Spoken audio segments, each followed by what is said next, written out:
On the hunt for double-digit bass in Kentucky, episode number 2. If you haven't seen the first episode, we visited some of the small lakes in Kentucky. Some of those small lakes have produced our biggest bass. Be sure to check that episode out. That's a 7-pounder, man.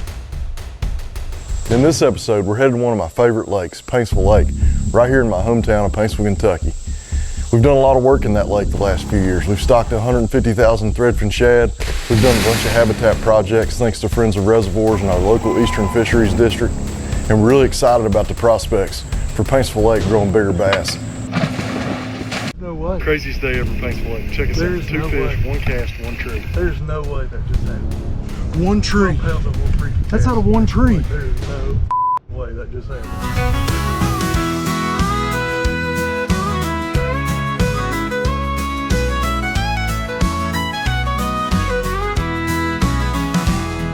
It's early, we're heading to the lake. Nothing but setting the hook on big bass on my mind today. Come along, take a ride in the boat as we leave life on the bank in pursuit of that next heart-racing blow-up, followed by an acrobatic jump. We're going bass fishing today.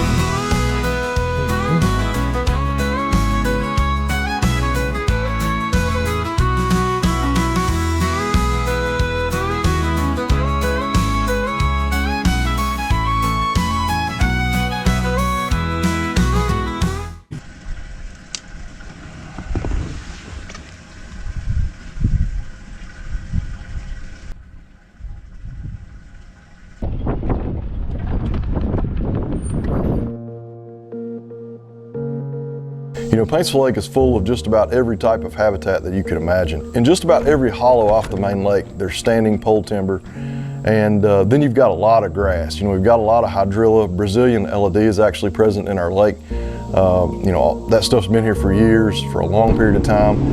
Paintsville Lake's relatively clear. It stays within summer pool of about 1 foot pretty much year round. There is no winter drawdown. Paintsville Lake also serves as the water source for the local community. So Paintsville Lake is typically really clean. The water's crystal clear. It's just a beautiful lake with rock faces and rock cliffs. And you know, it looks like when you first pull up a place that you would go catch giant smallmouth. But for whatever reason over the years, you know, Fish and Wildlife's tried a bunch of different lineages of smallmouth and none of them seem to take. So the smallmouth are a struggle here. But despite that, we're growing some really good largemouth bass. Over the last few years, you know, we've seen some tournament bags increase. We've seen some giant fish be caught. You know, some local kids caught their personal best. So, you know, we feel like there's a lot of positives to the habitat, the forage, and even promoting harvest here in our local lake in terms of improvements. I knew it was one of you. I knew it was. My channel in the past, one of my favorite baits is the Umbrella Flash Mob Junior. You know, I love this bait. I think this bait's the perfect size. You don't have to have a whole different rod and reel setup. You can typically, I throw this on a Shimano Corrado on an extra heavy rod. You know, pretty simple setup. I throw it on 50-pound braid. I always throw it on braid. I don't care what the water looks like. I throw it on braid regardless because I like to fish this in timber, and it's going to get hung up a lot the way I like to fish it. I like to bounce it off stuff, which means that, you know, the way you rig your swim baits is critical. Otherwise, you're going to stay hung up more. You know, for me, the key for this bait is when it bounces off timber and it squeezes and then pops back free, those fish can't stand it. They'll come 25 feet to hammer this bait. So I think that's one of the things that I enjoy most about it is the strikes. You know, the way a bass hits this, they will absolutely rip the rod out of your hand. And you know, in some situations without braid in that timber, I don't know how you would land that fish.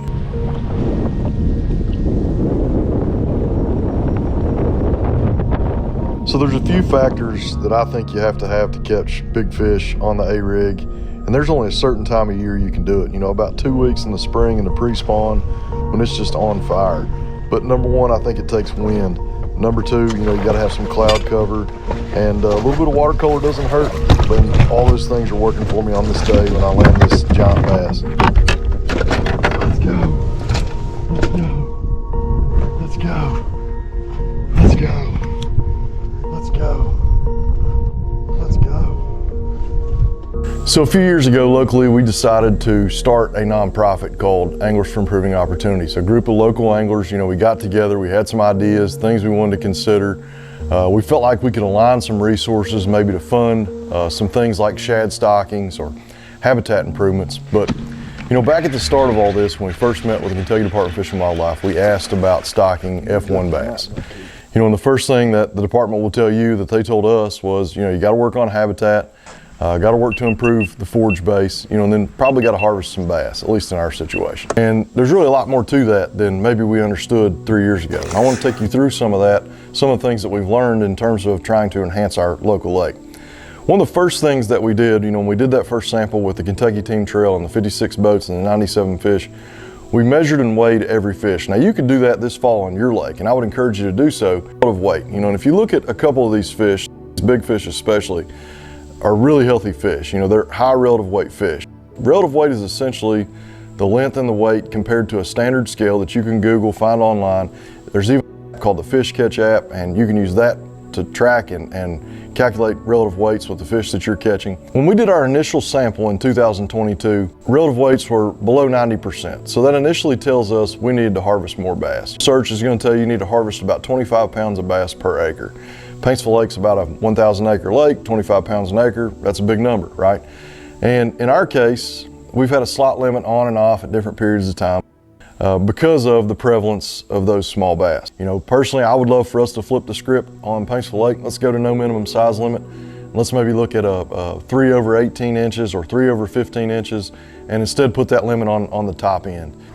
And our theory all along has been, as bass anglers, we know there's really no limit to the amount of money that we would spend to travel to wherever, especially if that was a local place here in Kentucky, where we could potentially catch a 9 or even a 10-pound bass. The economic return, we feel like in this instance, is much greater than the investment, and we would love to follow that, and that's what we hope to do with the F1s, in Kentucky, if we're able to proceed with that experiment.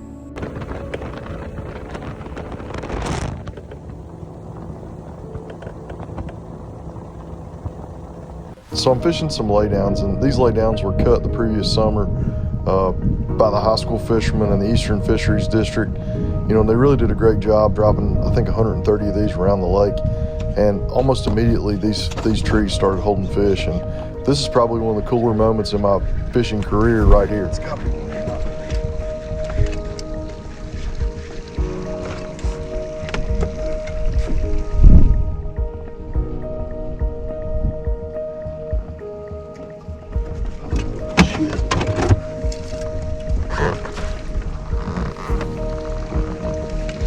One tree, baby. One tree. One freaking tree. That's the most amazing thing I've ever seen in my life. That's out of one tree. That's out of one tree.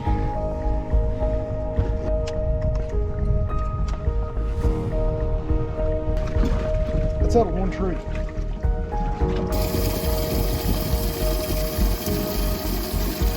So what's the number one obstacle that our lake faces going forward to continue to produce more trophy bass?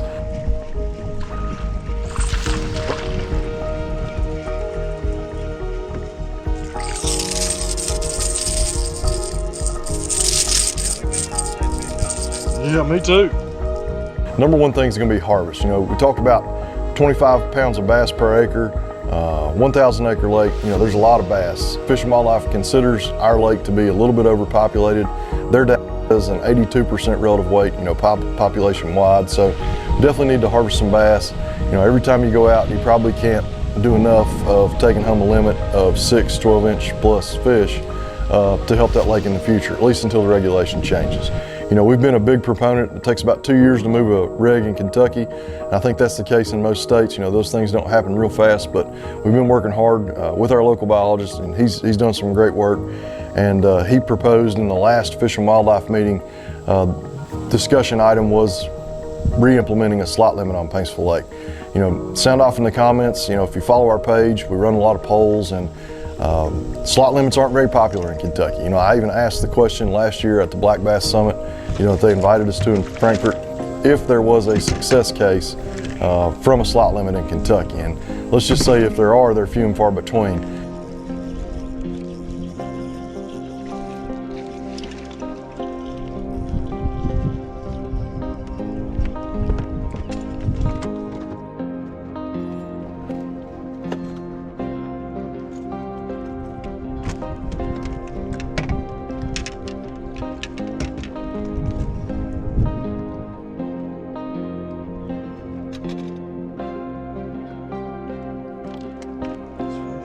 You know, if you don't know what an F1 is, an F1 is a 50% northern bass, 50% Florida bass. And you know, if you looked at the data from Fish and Wildlife or even our data, you know, it's pretty obvious that Florida genetics have been dropped into most lakes throughout the state, whether it be by anglers or accidentally by biologists at some point in time. You know, there are no documented stockings of Florida genetics in Kentucky. However, you have instances of state record fish that came from lakes that also coincidentally still have high levels of Florida genetics. So the conversation's very interesting. If you'd like to read more about that, head over to Anglers for Improving Opportunities on Facebook, follow our page. We put a ton of information up there. Everything we've investigated and studied over the years is on that page. So, you know, use the search tab. You can search by keywords once you get to the page. And one of the first things we did is we felt like we needed more shad. Paintsville Lake's got predominantly gizzard shad, or at least when we started. And over the last 3 years, we've worked with the local fiscal court and Paintsville-Johnson County Tourism to stock about 150,000 threadfin shad, 50,000 threadfin per year. Over that time period, you know, the threadfin have been found to reproduce multiple times per year. You know, if you know anything about gizzard and threadfin shad, threadfin spawn potentially 3 times per season, whereas gizzard spawn once per season. So, you know, as a bass angler, you can see the benefits there, you know, in terms of the multiple shad spawns. There were big concerns from biologists, you know, all across the country, whether or not threadfin shad could survive our winter times in Kentucky. You know, last year we probably had our roughest stretch, you know, in the winter of 2025 of any stretch that we've had since we reintroduced the threadfin. And, you know, of course, some of them probably perished, but a lot of those threadfin seem to survive.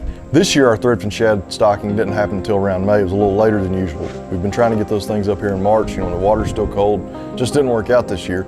But American Sportfish brought us those up in May this year. And our local biologist, Jason Russell with the Eastern Fisheries District, already had found ichthyoplankton in the lake, meaning that the threadfin that had survived the wintertime unexpectedly had also began to reproduce this year. So a lot of good news there with the Threadfin project in Paintsville Lake. We're seeing a lot of good data in terms of tournament bags and, you know, bigger fish being caught. So we're really excited about, you know, what the next few years with the Threadfin may hold. So take care of those big fish. You know, in Kentucky, a 5-pounder may be 10 years old, so it takes a long time for us to get those bass that size.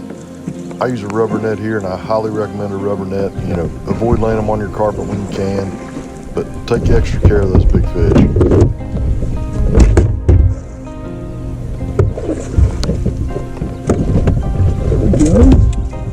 There we go. Let's go.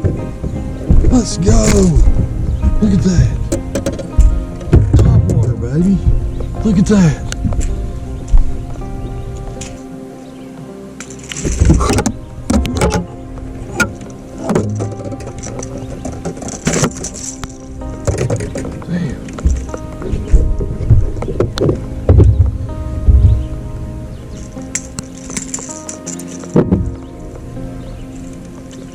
Let's go. That's a 5-pounder. 100%. Alright, so we're going to release these fish. 5'2", 5'12", which is crazy. One cast, one tree. Those beautiful fish. Beautiful. Make sure we get the right one. That's not the way. I believe that was the wrong one. See you again, sir. This is a big one. Oh, 5'2". Look at that fish. Beautiful. Nice. Beautiful. 5'12".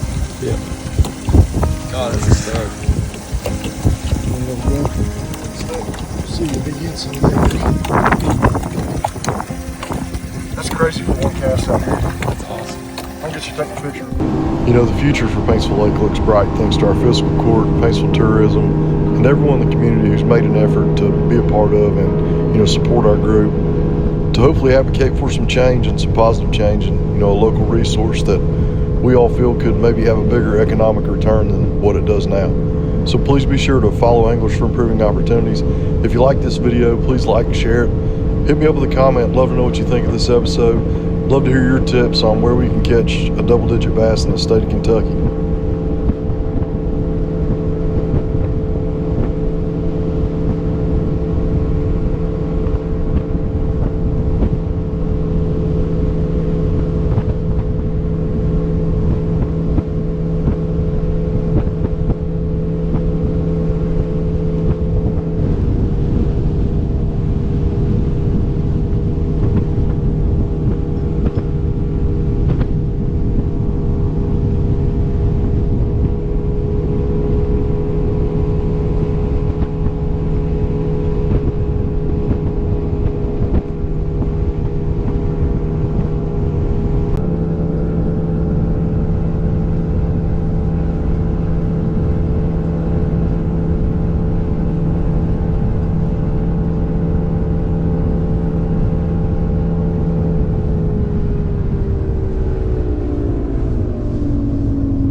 out there, you hear me?